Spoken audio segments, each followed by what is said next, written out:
Well, we are starting to get a little bit of rain, but we still have a deficit, you might say. So I thought we'd check in on the lawns and see exactly how the lawns are surviving. So remember, if your lawn, if your area you've gotten no rain, you usually have 3 to 4 weeks. You know, it'll go dormant, but that lawn needs some moisture in 3 to 4 weeks. So we're getting a little bit, and you'll notice like this area right here is pretty brown.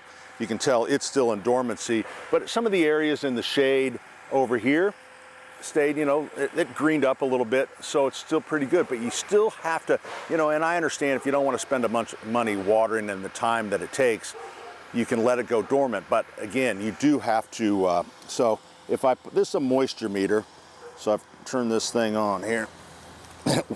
One, that it's not going in the ground is not a good sign. So I pull that out, it's at 0, so there's no moisture. So you do have to be a little careful. So things that you shouldn't be doing, if your lawn, if you've watered it and it's green and it's actively growing, certainly if you want to put on a fall application because the lawn has been under stress. And here's the thing, I brought these because this is Scott's Turf Builder Summer Garden. It has an insecticide in there. And then you have Jonathan Green's Winter Survival. Just get lawn fertilizer. Get whatever they have. They try to make you think that you need a specific type of fertilizer. The Summer Guard that has insect control in it, it's not for grubs, so it does have a list of things, so I guess it could be beneficial, but I'd probably rather do that in a liquid.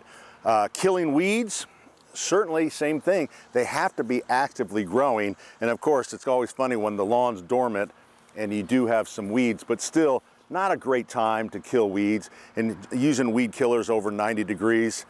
So I think I would probably hold off. The best time to kill weeds, September, when the movement in the plant is down towards the root, and that's when it's the most effective time.